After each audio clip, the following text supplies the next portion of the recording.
I didn't think my relationship would start falling apart because of a comment. Not a fight, not a confession, just one sentence under a photo. Some connections never die. 3 heart emojis. I was sitting alone during my lunch break when I saw it. My phone was in my hand, coffee on the table in front of me, untouched. I stared at the screen longer than I should have, reading the words over and over, waiting for them to soften, waiting for my brain to twist them into something harmless. They didn't. I'm 35 years old.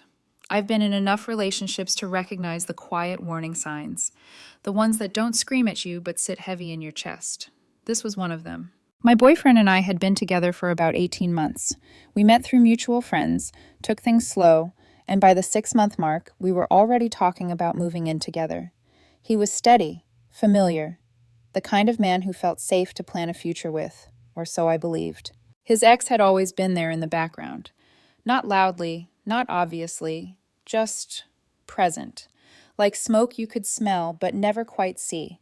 They dated for 3 years, broke up about 8 months before he and I met. According to him, it ended amicably. No drama, no unresolved feelings, just 2 people who realized they wanted different things. I believed him, why wouldn't I? So when I brought up the comment that evening, I didn't accuse him. I didn't raise my voice. We were making dinner together, like we did most nights. He was chopping vegetables, and I was stirring pasta sauce. Hey, I said casually, I saw your comment on your ex's post today. He didn't even look up. Which post? The coffee shop one. Oh yeah, he said lightly. She used to take me there all the time. I hesitated. The comment just felt intimate. That's when he laughed. Not nervously, not defensively, amused. Intimate? He said, finally looking at me. Are you serious right now? I'm just asking. You're being insecure, he said. Like that settled everything. It was just a comment. It doesn't mean anything. Something in me went very still. I nodded. Okay, I said. We ate dinner mostly in silence. He talked about his day, his work stress, something a coworker had said. I nodded in the right places, smiled when expected, but my mind was somewhere else. I couldn't stop thinking about how easily he dismissed my feelings, how quickly he made me feel foolish for even asking. That night, after he fell asleep, I opened my laptop, and I unfollowed him. Then his sister, his brother, his mom, a few of his close friends. Then I went to his ex profile and unfollowed everyone connected to her. I didn't block anyone. I didn't announce it. I didn't say a word. I just removed myself. I thought that would be the end of it. I was wrong. The next morning, while I was sitting on the couch with my coffee, my phone buzzed. A message request from someone I didn't know. I almost ignored it. Curiosity won. And what that woman wrote to me made my heart start pounding so hard I could hear it in my ears. When my boyfriend realized who had contacted me, the color drained from his face. That's when I knew. This wasn't about insecurity. This wasn't about a comment. This was about a truth he had been hiding, and one he was about to lose control of. Before that comment ever appeared on my screen, before my instincts started screaming at me, our relationship looked solid from the outside. 18 months together is long enough to build routines, to settle into a rhythm that feels dependable, long enough to believe you know who you're sharing your life with. I was 35, working a stable job, comfortable in my independence. I wasn't desperate for love, and I wasn't chasing chaos. When I met him through mutual friends, what attracted me most was how calm everything felt. No games, no emotional whiplash, just easy conversations and a sense of familiarity that grew slowly instead of exploding all at once. We took our time. Dinner dates turned into weekends together. Weekends turned into him leaving a toothbrush at my place. By the 6th month, we were talking about moving in together, casually at first, then more seriously. It felt natural, like the next logical step. He was 32, worked in marketing, loved his morning coffee ritual, and had this laugh that made people lean in without realizing it. It was the laugh that made me fall for him, or at least the version of him I thought I knew. The ex was always part of the story, though. Not in a threatening way, not overtly, just present. They'd dated for 3 years, broken up about 8 months before we met. According to him, it ended amicably. No betrayal, no big fight. Just 2 people who realized they wanted different things. He said they barely talked anymore, maybe a birthday message, maybe the occasional reaction to a post. I believed him, because I had no reason not to. I never asked him to cut contact. I never demanded boundaries. I didn't want to be that woman, the insecure one, the controlling one. I trusted that if something mattered, he would tell me. Looking back now, I see the moments I brushed aside. How he'd mention her name casually, almost deliberately neutral. How he'd say things like, "We just understand each other," as if that was meant to reassure me. How certain memories seemed too vivid for something that was supposedly over. At the time, I told myself I was being mature, that adults can acknowledge past relationships without reopening them. That insecurity ruins good things faster than anything else. I even met her once, briefly, at a group event early on. She was polite, friendly, the kind of woman who smiled easily and made you feel like you were overthinking for even wondering if there was more beneath the surface. And maybe that's what hurt the most later, how normal everything seemed, how safe I felt believing his version of the past. By the time that comment showed up under her photo, it wasn't just about 3 heart emojis. It was about every moment I'd trusted his words without question, every time I'd chosen peace over doubt, every instinct I'd quietly pushed aside because I didn't want to seem irrational. The foundation of our relationship wasn't shattered in one moment. It cracked slowly, invisibly, and I was only just beginning to realize how much I'd ignored to keep believing the story I wanted to be true. After that conversation in the kitchen, nothing exploded. There were no dramatic fights, no slammed doors, no tearful apologies. On the surface, everything continued exactly the same, and somehow, that made it worse. He acted normal. Too normal. The next few days passed with the same routines: morning coffee together, texts during the day, dinner plans for the weekend. If someone had looked at us from the outside, they would have seen a stable couple moving comfortably toward the future we'd talked about. But inside me, something had shifted. I replayed that moment over and over. The way he laughed, the way he said, "You're insecure," so easily, like a label he'd been waiting to use. The way the conversation ended not because we reached understanding, but because he decided it was over. I started noticing things I hadn't paid attention to before. How often his phone was in his hand. How quickly he minimized screens when I walked past. How certain names seemed to come up more often in stories about his past, always followed by casual explanations that felt rehearsed. I didn't accuse him. I didn't ask to see messages. I didn't demand reassurance. Instead, I observed. I noticed how conversations about moving in together suddenly felt less concrete. He still talked about it, but vaguely. Soon. Eventually. When things calmed down at work, I noticed how he avoided conversations about long-term plans that used to come easily. At night, lying beside him, I found myself listening to his breathing, wondering how someone could be so calm while my thoughts raced. I questioned myself constantly. Am I making something out of nothing? Am I projecting my own fears onto him? That self-doubt became a quiet companion. And then there was social media. After I unfollowed him and everyone connected to his ex, I didn't say a word. I wanted to see if he would notice, if he would ask, if it mattered enough to him to bring up.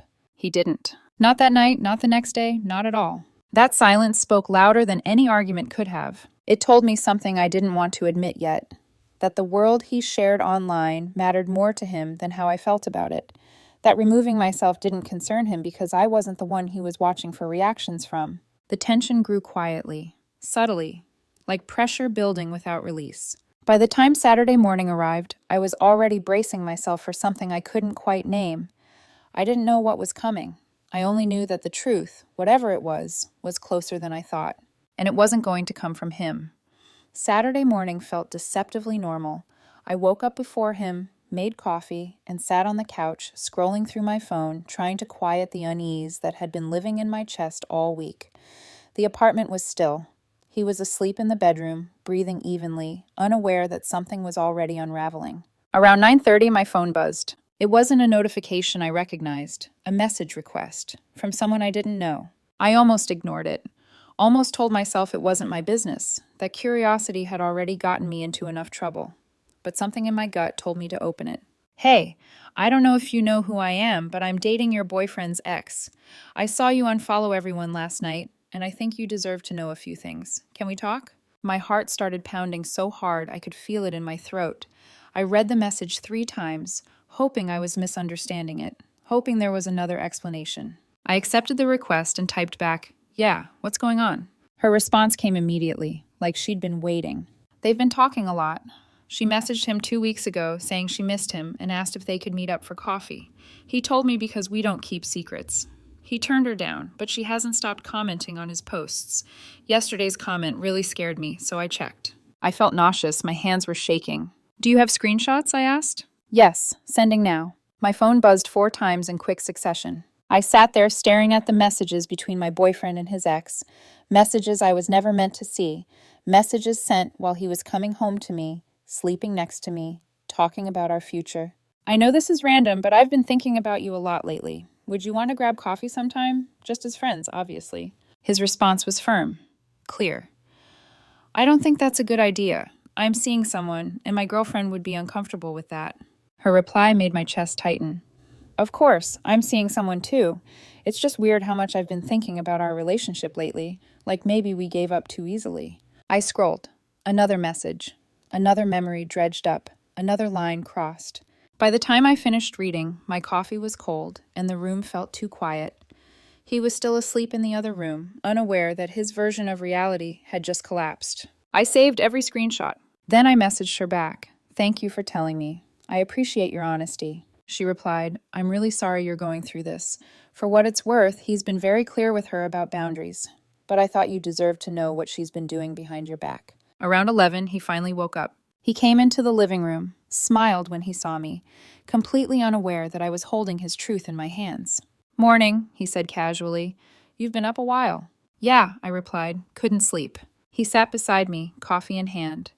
And that's when I asked the question that would change everything. Have you been messaging your ex? The moment the question left my mouth, I watched his face change. Not dramatically, not instantly, just a brief pause, like his brain needed an extra second to rearrange reality. What? He said, frowning lightly. No. Why would you ask that? Because I saw the screenshots. Because another woman had more honesty than you did. Because my instincts were done being quiet. Instead, I said calmly, because I've seen the messages. His eyes widened for half a second before he caught himself. Screenshots of what? I picked up my phone and placed it between us. I didn't shove it in his face. I didn't accuse him. I just let the evidence exist. Of you asking her to meet for coffee, I said. Of you telling her you've been thinking about your relationship. Of you wondering if you gave up too easily. The color drained from his face. How did you? He stopped himself. Who sent you those? Does it matter? I asked quietly. What matters is that you lied to me. He stood up and started pacing, running a hand through his hair. It wasn't like that, he said quickly. I was just processing things. I needed closure. Closure? I repeated. You broke up 8 months before we met. You told me it was amicable. You told me you barely talked. We didn't, he insisted. This was just a weak moment. I felt nostalgic. I reached out and she shut it down anyway. Nothing happened. That's not the point, I said. My voice was steady, but my hands were clenched in my lap. The point is, you lied. And last night, when I asked you about that comment, you gaslit me. You made me feel insecure for noticing something that was very real. I wasn't gaslighting you, he snapped. Then, softer, I just didn't want to make it a bigger deal than it was. You already did, I said, by lying. He sank back onto the couch, elbows on his knees, head in his hands. I don't know, he admitted. I've been confused. About what? I asked. About us? There was a long pause. I don't know if what we have is real, he said finally, or if I'm just with you because you were there when things ended with her. The words settled between us like shattered glass. So where does that leave us? I asked. He didn't answer. I took a slow breath. I wasn't crying. I wasn't yelling. I felt strangely clear. I think you should pack a bag and stay somewhere else for a few days, I said. We both need space. He looked up at me, stunned. You're kicking me out? I'm asking you to leave, I corrected. There's a difference. He stared at me like I'd just destroyed something sacred. All this, he said, gesturing vaguely, over messages that didn't even mean anything? No, I replied. Over lying, over dismissing my feelings, over chasing something that's already over instead of protecting what you had right in front of you. He grabbed his phone, typed furiously, then looked up. She told you, he said. Her girlfriend. Yes. I can't believe she'd do that. She was protecting her relationship, I said. Something you weren't willing to do with ours. He didn't argue after that. He went to the bedroom and started packing. And as I sat there listening to drawers open and close, I realized something important. This wasn't the moment everything fell apart. This was the moment I finally stopped holding it together alone. He packed in silence. No dramatic apologies, no last-minute speeches, just the sound of drawers opening, hangers scraping, the quiet confirmation that this wasn't a misunderstanding anymore. It was an ending in motion. 20 minutes later, he came out of the bedroom with an overnight bag and his laptop case. He looked smaller somehow, like the certainty he usually carried had drained out of him. "I'm going to stay with my sister," he said. "Okay." He lingered by the door, waiting for something. A reaction. A change of heart. I didn't give him one. "Are you going to tell people about this?" he asked carefully. "I haven't decided yet," I said honestly. "Please don't," he added quickly. "It's humiliating." I looked at him then, really looked. "It should be," I said quietly. He left without saying goodbye. I stayed on the couch for another hour, barely moving, trying to process how fast everything had escalated. My phone started buzzing not long after. Messages from his sister, from one of his friends, from people asking why he'd shown up crying with a bag in hand. I didn't respond. Around 2 in the afternoon, my phone rang again. This time it was his mother. "What did you do to my son?" she demanded the moment I answered. I took a slow breath. I asked him to leave after I found out he'd been messaging his ex behind my back. "That's not what he said," she snapped. "He said you accused him of cheating over a friendly conversation." "It wasn't friendly," I replied evenly, "and it wasn't one conversation. He asked her to meet for coffee. He told her he'd been thinking about their relationship, all while living with me and telling me he'd moved on." Silence. "He told you it was just one message?" I asked. "Yes," she admitted, quieter now. "It wasn't," I said. "I have screenshots." Another pause. No, I believe you," she said finally. "I'm sorry. I don't know what I thought." The call ended shortly after. By evening, the situation had exploded beyond our apartment. People were choosing sides without knowing the truth. He was telling his version of the story, that I'd gone through his phone, that I was jealous, controlling, that I'd kicked him out over nothing. And that's when I realized something important. Silence wasn't protecting me anymore, it was protecting him. So I did the one thing I never wanted to do. I posted the screenshots on my private social media. No captions attacking him, no insults, just the messages. And one simple sentence. For anyone wondering what actually happened. Within an hour, everything shifted. The messages stopped. The defending stopped. The excuses disappeared. His sister unfollowed him. 2 of his friends messaged me apologizing for jumping to conclusions. His ex's girlfriend wrote to say she was proud of me for standing up for myself. That night, close to midnight, my phone rang again. It was him. "You posted the screenshots," he said, his voice shaking. "I did." "How could you do that to me?" I felt oddly calm. "How could you do what you did to me?" "I admitted I made a mistake," he said. "But airing our relationship problems publicly is cruel." "You made me the villain in your story," I replied. "I just corrected the record." "Everyone's calling me a liar now," he whispered. "My sister won't talk to me. My friends think I'm terrible." "That's not my problem to solve," I said. There was a long pause. "So that's it?" he asked. "We're just done?" "Yes," I said. "We're done." "You can come get the rest of your things next week when I'm at work," I added. "I'll leave them by the door." I didn't want it to end like this. "It already ended," I said. "This is just the cleanup." He hung up. And for the first time since this all began, I slept through the night. The days after everything exploded were strangely silent. No shouting, no dramatic confrontations, just a heavy stillness that followed me everywhere, like the air itself had thickened. 3 weeks passed. He came by while I was at work and took the rest of his things. I knew because when I came home, his key was on the counter. No note, no message, just metal on wood, final and impersonal. I stood there for a long time, staring at it, feeling the weight of 18 months settle into something solid and irreversible. At night, the apartment felt different. Too quiet. Too empty.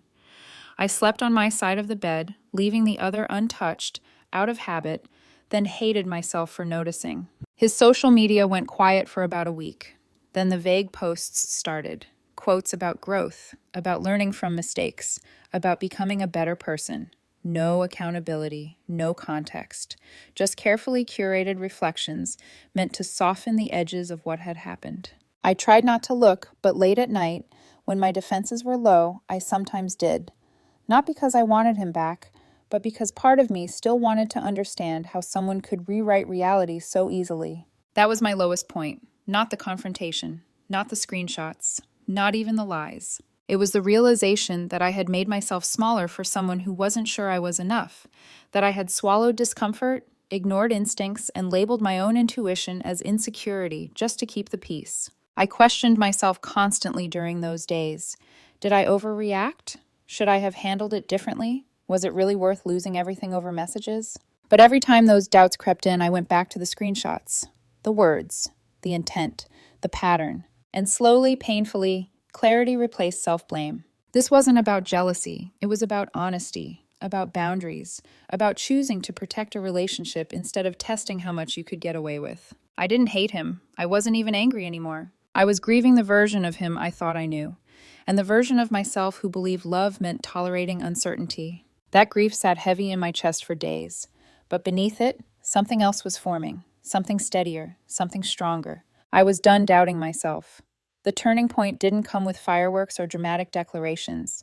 It came quietly, on an ordinary afternoon, when I realized I wasn't checking my phone anymore. For the first time since everything happened, I went an entire morning without wondering if he had texted, without replaying conversations in my head, without imagining what he might be telling people now. The silence didn't feel heavy anymore. It felt peaceful. That's when it hit me. I wasn't losing him. I was getting myself back. I started paying attention to small changes. I woke up earlier. I worked out again, not to punish my body, but to feel it. I met friends I'd slowly drifted away from while trying to be low maintenance in a relationship that demanded more compromise than I admitted. I picked up hobbies I'd set aside because they didn't fit neatly into us. Reading at night instead of waiting for him to come home. Long walks with music in my ears.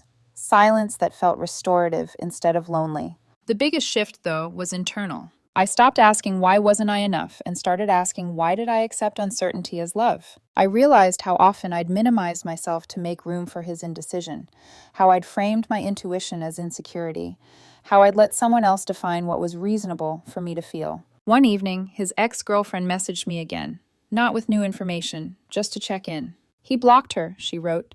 She tried to reach out again after you two broke up, asked if he'd made a mistake choosing me.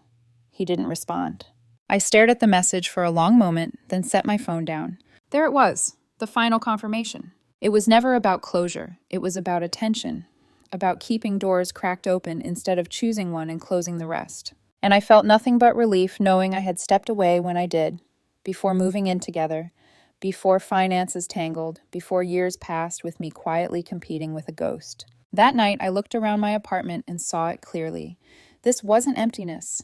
It was space. Space to rebuild, space to breathe, space to choose something better. I didn't need an apology anymore. I didn't need validation. I had the truth, and I trusted myself again. I didn't have to do anything for the consequences to arrive. They came on their own. After the screenshots went up, the narrative he'd been telling unraveled quickly. People stopped asking me questions. They stopped defending him. The same friends who had been so quick to label me jealous and controlling suddenly went quiet. His sister unfollowed him first. Then a couple of his closest friends distanced themselves. One of them messaged me privately, apologizing for assuming things without asking. Another admitted he'd suspected something was off for a while but didn't want to get involved. His mother didn't call again. I didn't hear from his family at all after that first conversation. He, on the other hand, spiraled. Late at night, he sent messages I didn't respond to. Long paragraphs about how everything had been taken out of context, how people were misunderstanding him, how he never meant to hurt anyone, how he felt abandoned. I read none of it. What I did hear, indirectly, was that his carefully constructed image had cracked. At work, people treated him differently. Friends questioned his version of events. The confidence he'd carried so easily before was gone. The woman he'd been emotionally reaching for wasn't there either.